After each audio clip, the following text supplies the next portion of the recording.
Mbak Sri. Halo, Living Loving. Halo Kak. Hai. Kak, kita boleh main ke rumahnya nggak? Boleh? Yuk, masuk.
Halo, aku Asri. Aku adalah foundernya Agradaya. Jadi ini selain rumah tinggal, juga sebenarnya adalah tempat area produksi, juga ada warung di depannya.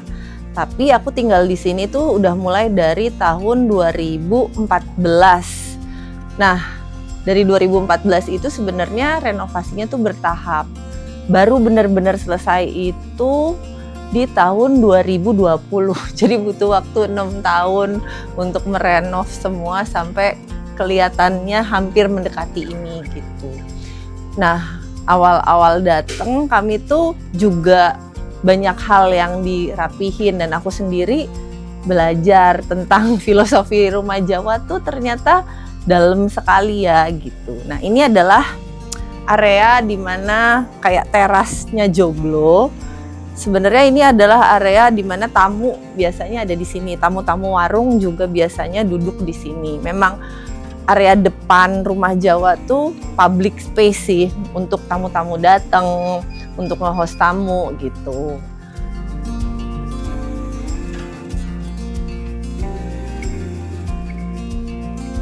Nah, masuk ya.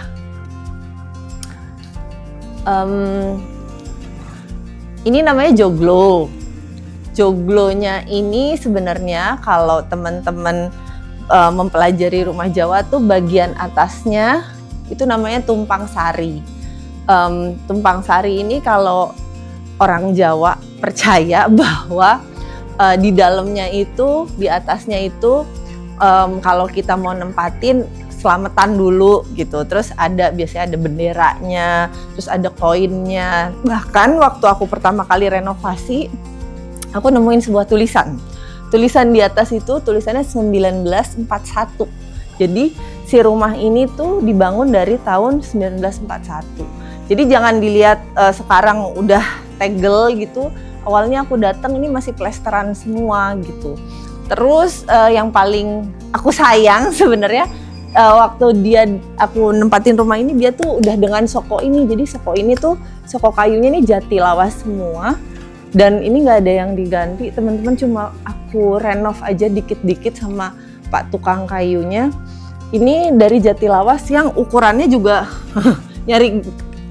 nyari kayu jati segini tuh lumayan PR sekarang dan lumayan mahal gitu. Jadi maintenance-nya juga cukup lumayan rumah joglo ternyata.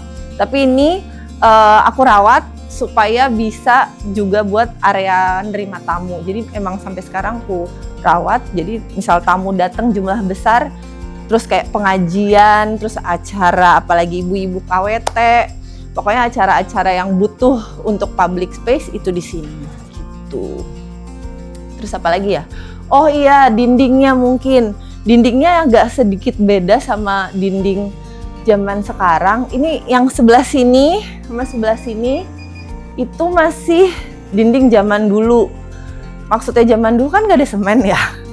Aku juga nggak tahu sih, tapi kayaknya agak tidak masuk di akal kalau pakai putih telur. Kata orang-orang pakai putih telur, tapi sebenarnya yang aku lihat kalau ada rompalan-rompalan gitu, itu pakai tanah liat. Jadi bataknya tuh tebel-tebel, batak zaman dulu, dan dilemnya dalam tanda kutip itu bukan pakai semen tapi pakai tanah liat kayaknya. Bahkan ada kayak cerita kalau itu tuh pakai putih telur, tapi kayak nggak mungkin kalau pakai putih telur, apa nggak bau sih gitu sih cerita-cerita. Nah, gara-gara rumah ini sebenarnya aku meyakini rumah Jawa itu ada filosofi namanya rumah itu pulung. Kalau pernah denger.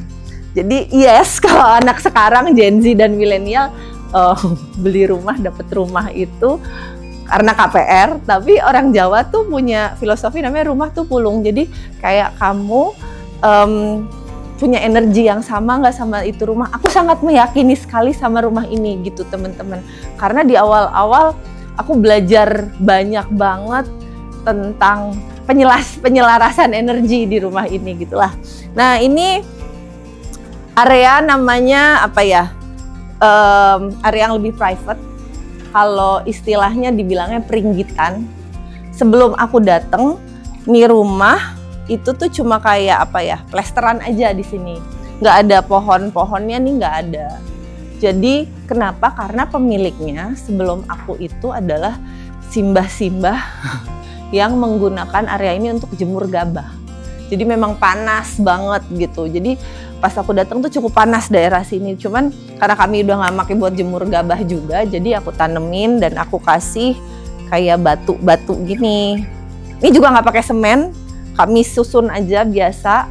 Karena supaya air yang datang, ini kan air masuk ke sini nih, terus nggak kebuang kemana-mana tapi bisa keserap ke tanah gitu sih. Nah, kalau di rumah Jawa biasanya itu adalah area yang lebih private atau istilahnya peringgitan.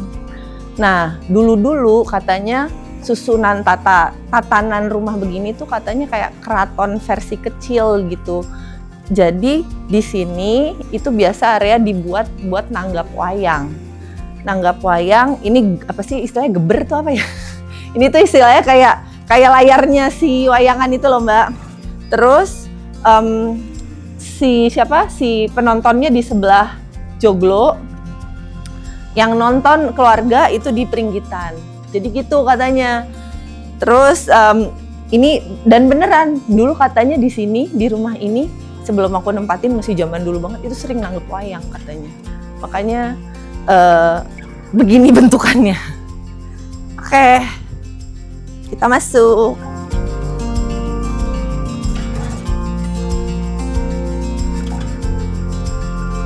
Oke, jadi ini kita masuk ke bagian yang lebih private. Namanya areanya kalau bagi orang Jawa bilangnya ini peringgitan atau dalam bagian rumah untuk keluarga. Bentuk bangunannya ini limasan, ada beberapa limasan sampai ke belakang. Tapi sebenarnya yang teras ini aku pakai buat sebelah sana buat olahraga aku sama suami sehari-hari gitu. Terus yang sebelah sini dipakai buat anak-anak main, sebenarnya nyimpen mainan anak-anak di sini gitu. Jadi ya kami beraktivitas banyakan kalau pagi hari weekend gitu ya di sini, main, berjemur segala macam tuh di sini. Selain di halaman nanti ya, ke halaman nanti gitu. Oke, kita masuk dulu.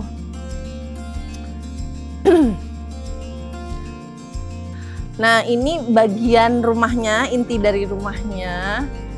Area sini karena kalau rumah Jawa tuh kan emang ngablak-ngablak ya. Jadi tiada sekat gitu, kayak semua rumah Nusantara gitu kan. Nah, ini ku jadiin area buat kerjaku sama suami di sebelah sana. Tapi anak-anak tuh hobinya baca buku, main tuh di sini. Jadi kita kalau setelah maghrib atau setelah selesai office hour, biasanya kita menghabiskan banyak aktivitas di sini, entah baca buku, main board game segala macam lah itu di sini. Gitu.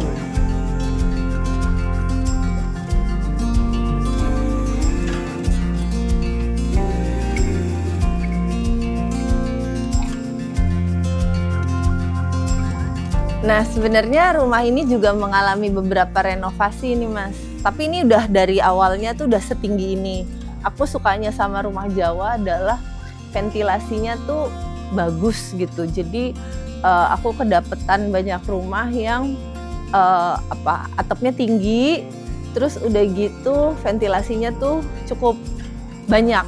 Nah, tapi kurangnya waktu aku datang itu di awal itu cahaya mataharinya tuh pada ketutup genteng semua gitu. Jadinya aku beberapa titik aku banyak bikin kayak genteng-genteng kaca buat skylight matahari bisa masuk.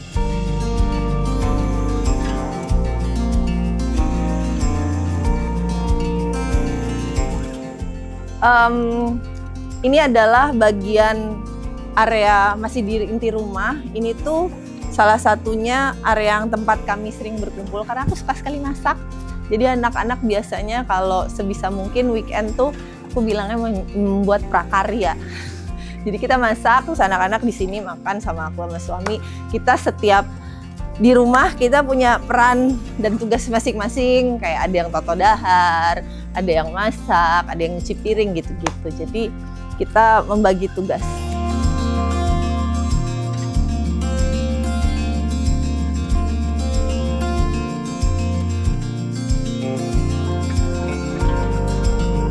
Karena aku yang pertama udah lumayan gede, jadi bisa aku bagi peran gitu. Nah, jadi kalau di rumah Jawa ada bagian paling dalam, istilahnya sentong. Nah, sentong ini tuh biasanya ngablak gitu Mas. Ngablak tuh apa ya? Bukaan aja terus gitu, nggak ada sekat gitu. Nah, awal-awal kan saya bingung waktu datang ke sini, aku tuh bingung ini gimana caranya punya kamar. Akhirnya aku mikir ya udah disekat-sekat aja, disekat untuk dijadikan kamar. Tapi filosofis yang aku belajar, ternyata di Jawa itu bagian sentong adalah bagian yang paling yang paling bukan vital sih, tapi tempat yang paling privacy. Biasanya mereka tuh si pemilik rumah meditasi istilahnya atau semedi gitu, itu di bagian sini gitu. Jadi memang kamarnya nggak bisa yang gede-gede kayak di rumah-rumah modern pada umumnya, karena jadinya ini satu sentong sekat-sekat.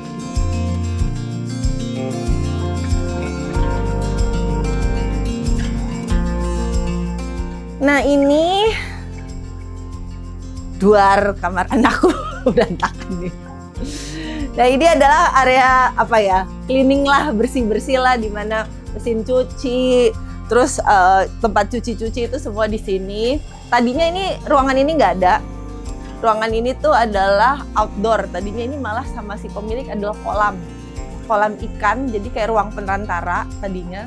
Terus ini kolam ikan, cuman terus karena ada kebutuhan ruang dan aku punya anak, yang sebelah sini ku jadiin kamar buat anakku yang laki. Terus ini ku jadiin dapur karena dapurnya agak luas, karena aku memang suka masak. Jadi ya aku buat sehari-hari aku masak di sini. Terus juga nyiapin pagi-pagi aktivitas semua aku pasti di dapur dulu gitu. Terus udah di kamar mandi. Kamar mandinya begini saja. Ini kenapa ada di bawah? Beginilah bocil.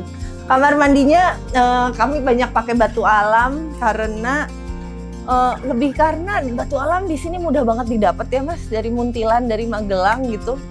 Jadi aku nggak kesulitan buat cari bahan baku, pakai yang ada aja, dan ya di sini banyak pengrajinnya soalnya gitu.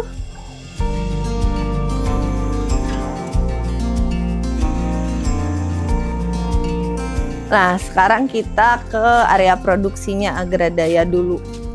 Dia ada di bagian Gandok sebelah kanan sebenarnya. Nah, tadinya ini tuh secara struktur, ini tuh rumah Jawa bagian kanan namanya Gandok tadi. Cuman karena kami punya space yang lumayan gede, karena rumah Jawa kan gede ya, akhirnya aku jadiin tempat produksinya Agradaya. Nah, waktu mau beralih jadi tempat produksinya Agradaya, itu banyak yang kami renov karena harus ngikutin standarnya BPOM sama HACCP. Karena kami comply sama kedua standar itu. Nah, yuk kita lihat yuk.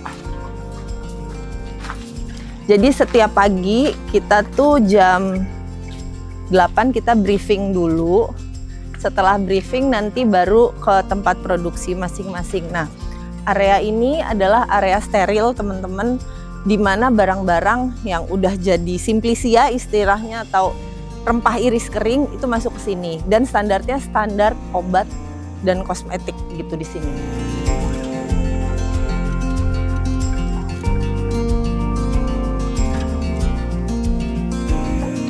Ini lagi proses mixing di sini.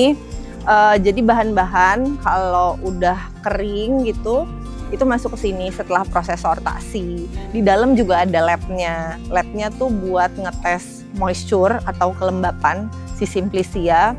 Di dalam juga ada ruangan pengering lagi yang isinya full sama oven atau cabinet dryer istilahnya, gede di dalam. Sama ada storage yang kita kontrol suhu dan RH atau kelembapannya, itu di dalam semua. Kita juga menernakan mikroba. Jadi untuk beberapa tes mikroba kita lakuin di dalam. Yang sederhana ya, kita lakuin di dalam. Jadi memang area steril gitu. Bahkan kalau mau masuk aja mesti ada kayak approval, dan yang bertugas di dalam itu tiap tahun harus lolos tes, 1 hepatitis, 2 TBC, 3 tes mata gitu. Jadi petugas di dalam atau tim yang ada di dalam itu harus comply sama syarat-syarat tersebut gitu.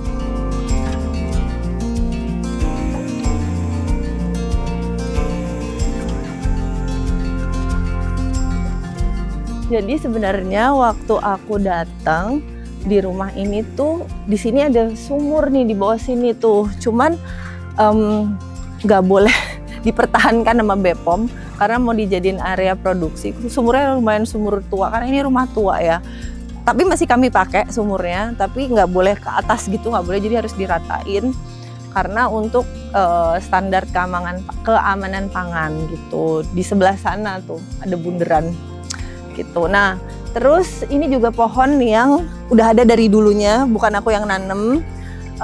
Pohon asem, kalau teman-teman pernah lihat pohon asem, karena aku suka sekali sama pohon, jadi aku pertahankan walaupun nanti ada rencana Agradaya ngegedein area produksi, sebisa mungkin tidak menebang pohon.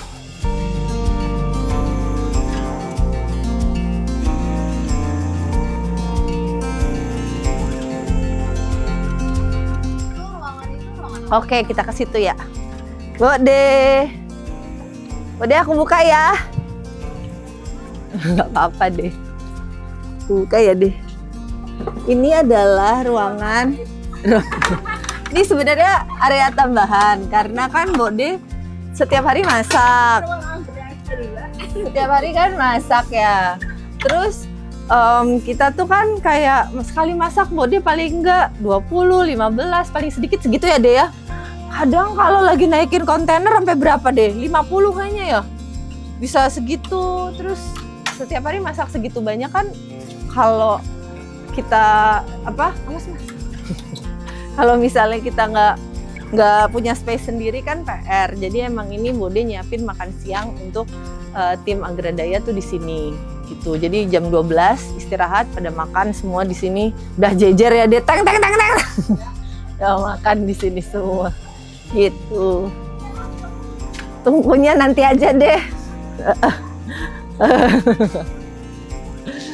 Aku tuh lagi bikin tungku Mbak, tapi tungku masak yang cerobongnya ke atas. Tapi belum aku pasang, jadi nggak kayak kayu bakar yang kemelebek asap gitu loh.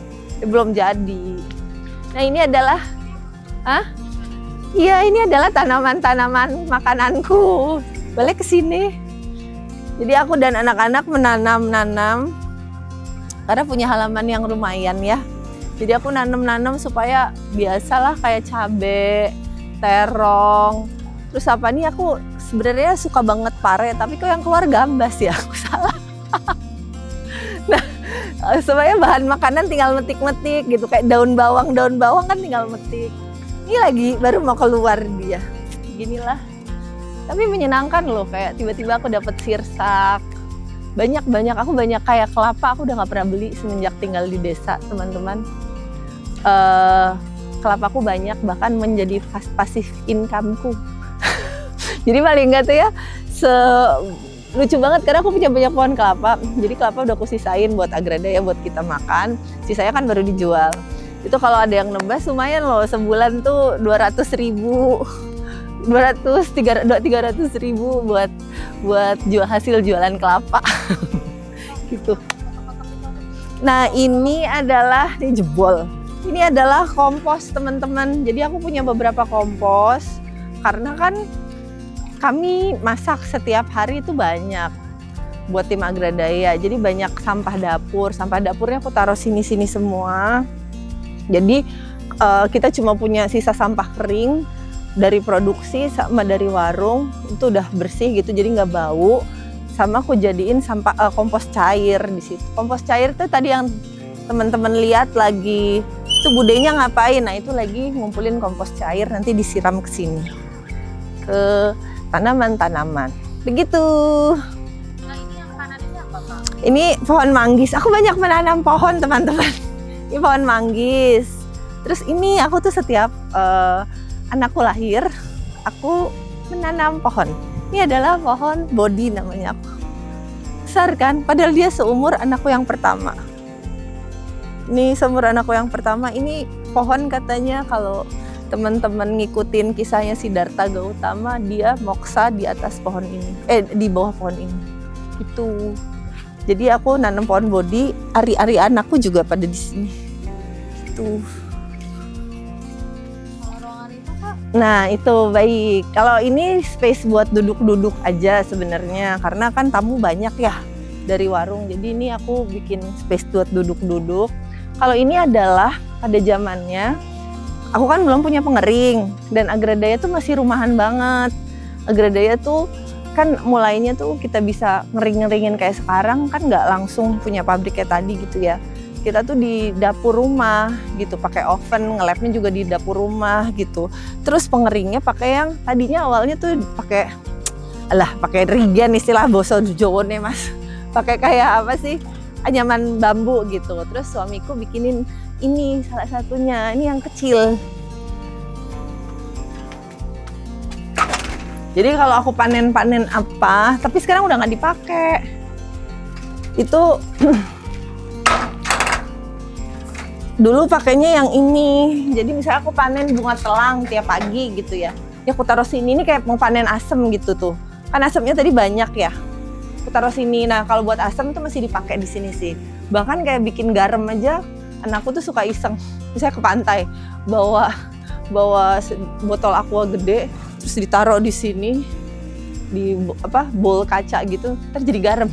Dia suka eksperimen gitu kan, karena ini kan udah nggak dipakai gitu. Gitu sih, jadi ini awal mula aku dibikininnya sama suami yang versi begini yang kecil. Tapi sekarang udah nggak dipakai karena kapasitasnya Agradaya sendiri kan udah gede gitu. Kak, kita mau dong ke yang lebih besarnya. Boleh, nanti kita ke sana ya.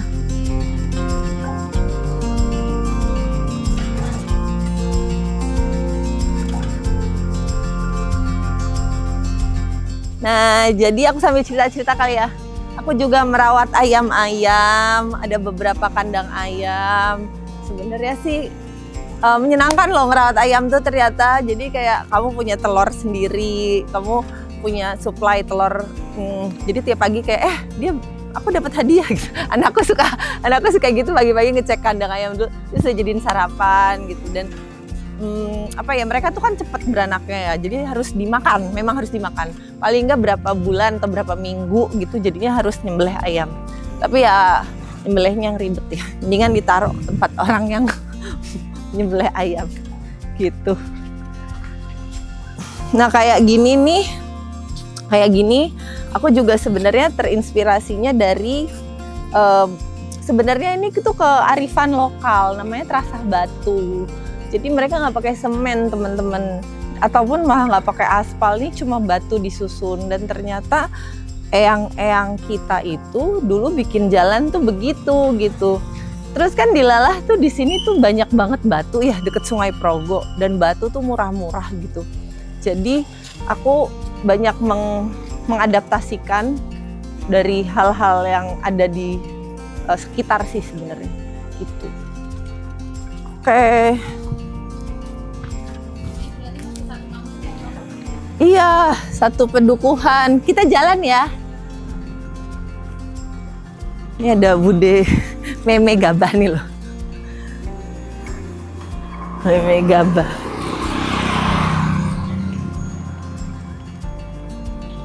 Enggak, Mbah. Meme Gabah nggih, Mbah.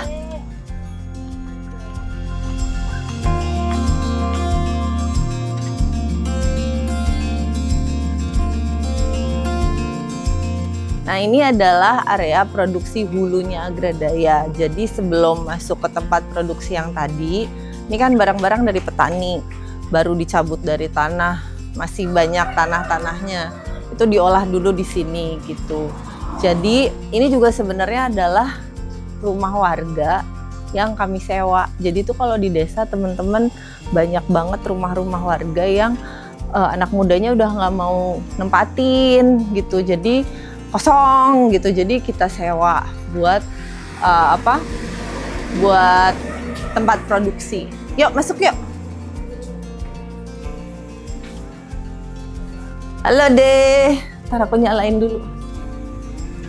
Ini nggak apa-apa Kak, kita masuk. Nggak apa-apa. Nah ini adalah ruang sortirnya, ini lagi pada nyortir nih. Ini adalah kemukus teman-teman, aku ambil ya Mbak. Oke. Ini adalah kemukus, kalau mau lihat kemukus seperti apa, kelihatan nggak? Terus itu apa Kak?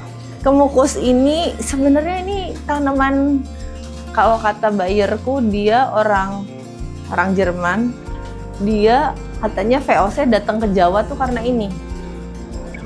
Ke Jawa ya, spesifik Jawa. Tapi dulu kita tuh katanya nggak punya merica sebenarnya. Tapi karena sekarang merica tuh semakin semakin lebih murah dibanding kemukus dan budidaya lebih gampang kayaknya. Jadi yang terkenal ya merica gitu. Tapi aslinya kalau orang Jawa tuh punya mericanya itu kemukus yaitu merica berekor gitu. Jadi ini kalau teman-teman lihat ada ekornya. Tuh, kelihatan nggak sih? Tuh kalau satu biji tuh ada ekornya. Ini bude-bude lagi nyortir. Jadi sebenarnya sehari-hari yang dilakuin adalah nyortir semua bahan-bahan sesuai sama gradingnya. Jadi kan kayak kunyit tuh ada yang tercerah, ada yang enggak gitu disortir. Kayak kemukus tuh yang harus masuk adalah kemukus yang ada ekornya. Jadi kalau nggak ada ekornya harus di reject gitu. Jadi sebelum di proses sortir ini ada proses namanya ayak. Jadi yang kecil-kecil udah mental semua gitu. Itu sih teman-teman. Jadi manual banget Mbak. Iya, memang secara visual ini harus dicekin satu-satu gitu. Terus ini kemukusnya buat ke Eropa, buat ke Perancis gitu. Kalau di masakan Jawa katanya mbok-de ya, kemukus tuh dipakai buat tongseng, buat makanan-makanan yang ada daging dan santan. Cuman sekarang kayaknya orang lebih simpel ya. Jadi nggak make, malah orang bule yang make gini ya. Gitu.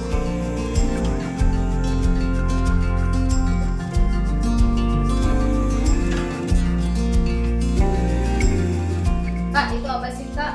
Jadi ini beberapa standar, ini adalah standar-standar dari bahan bakunya Agradaya. Jadi kan ada beberapa grading, kan kita juga harus ngasih tahu ke petaninya yang bisa masuk ke Agradaya yang kayak gimana, yang di reject kayak gimana. Terus bude-bude nanti juga bisa sortir sendiri gitu. Nah ini standar-standarnya, jadi ada yang grade yang emang diterima sama Agradaya, itu yang lolos sortir. Ada yang grade lain yang itu ada yang nggak diterima gitu. Nah itu biasanya ada yang menerima di luar Agradaya, ada yang nangkep gitu, bisa ke market, bisa ke pasar biasa atau malah ke vendor-vendor lain gitu. Ruangan ini ruangan apa Kak? Oke, sini. Jadi ini adalah kalau udah selesai biasanya disortir dan bahan udah dikeringin, ini adalah ruangan kemasnya gitu. Jadi ini kayak kita nyimpen barang sama bikin kardus barang, terus Misalnya mau barang-barang naik ke kontainer itu disimpannya di sini semua gitu. Agak gede dan luas karena memang buat naruh. Biasanya kami ngirim buat kontainer 40 feet gitu. Di sini semua udah isinya kardus semua udah. Kalau ruang pengiringan di mana? Kita ke sana ya, kita keluar ya.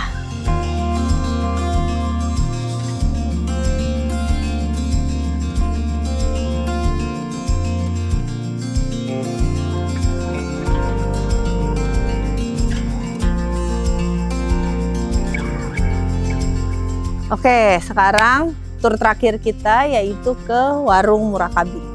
Ayo.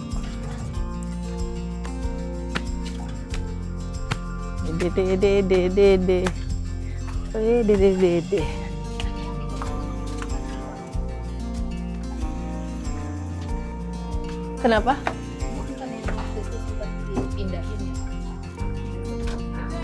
Itu pengeringnya. Awas kepala, Mbak. Nah, silakan.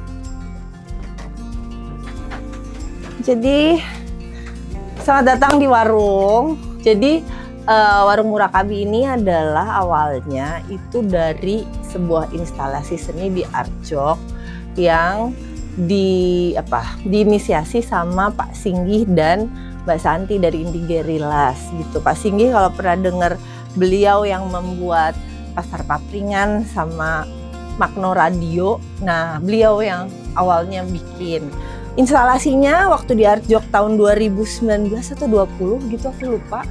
Itu bentuknya angkringan, teman-teman. Jadi awalnya itu memang keresahannya seniman-seniman ini akan di desa-desa itu semua bakul-bakul bakal tersingkirkan sama retail yang sekarang banyak di desa-desa itu loh. Nah, awalnya keresahannya dari situ karena kalau misalnya banyak retail tersebut di desa-desa, petani sama pengrajin kan nggak bisa supply barang. Akhirnya semakin tidak adalah pengrajin dan petani yang tumbuh di desa-desa. Awalnya keresahannya dari situ. Ternyata animonya baik di Arjok. Terus Pak Singgih datang waktu itu, kita diskusi sama Pak Singgih sama Mbak Santi dari Indie Guerrillas. Gimana kalau kita nggak berhenti sampai di Arjok, kita bikin di kehidupan nyatanya. Jadi ini sebenarnya warung Murakabi itu awalnya cuma di Arjok, tapi kita mau bikin di kehidupan nyata. Dan dulu aku udah punya bangunan kecil ini. Bangunan ini tadinya adalah, kalau pernah tahu lumbung padi, ini tadinya lumbung padi, teman-teman. Lumbung padinya lokasinya itu ada di Grobogan, Purwodadi. Beliau pakai ini buat lumbung padi, cuman aku pindahin ke sini karena udah nggak dipakai. Terus di bagian sini dikasih kaca supaya terang dan nggak aku jadiin lumbung padi. Tadinya aku taruh sini ya mungkin mau jadi musola atau jadi apalah gitu. Tapi karena ada inisiatif dari teman-teman, udah kita jadiin warung aja deh gitu. Jadinya ini yang jadi warung akhirnya sampai sekarang gitu. Nah, karena lokasinya di Minggir tuh nama kecamatan tempat tinggalku. Jadi kami berpikir nih gimana caranya supaya warung ini bisa mewadahi pengrajin sama petani sekitar Minggir. Dilalah waktu ngerjain Agradaya itu tuh aku dan Andika kenalan sama banyak banget petani, kenalan sama banyak banget pengrajin, dan kami mapping. Oh, di sini ada Bude ini, di sini ada Pak D itu, dan secara quality tuh oke. Bahkan teman-temanku tuh dulu aku pakai minyak kelapa. Kalau mereka ke rumah, Sri kamu pakai minyak apa gitu. Terus akhirnya mereka nitip ke aku. Terus beras juga gitu, mereka nitip. Teman-temanku di Jakarta juga gitu. Akhirnya daripada aku dititipin terus, ya udah kita jadi punya warung aja, ngewadahin semua pengrajin sama petani yang kualitasnya emang bagus-bagus ini. Toh pengrajin sama petani ini nggak semuanya bisa nyuplai bahan baku ke Agradaya. Karena kalau Agradaya kan kebutuhannya emang rempah-rempah, tapi kan kayak minyak kelapa gitu nggak butuh kan si Agradaya. Ya udah, daripada nganggur dan bisa jadi warung dan punya manfaat selain buat minum-minum rempah-rempah, jadinya bisa naruh buat pengrajin sama petani jualan di sini. Gitu deh awalnya Murakabi. Jadi kalau misalnya nyari kayak minyak sawit gitu di sini nggak ada, karena daerah sini nggak punya sawit. Kalau minyak kelapa ada, karena memang Kulon Progo daerah sini banyak kelapa. Kalau nyari yang terigu base, cookies yang bahan bakunya terigu tidak ada, karena terigu tidak ada di sini gitu. Adanya yang tepung-tepungan lokal kayak kue jahe ini dia pakai tapioka bukan pakai terigu gitu.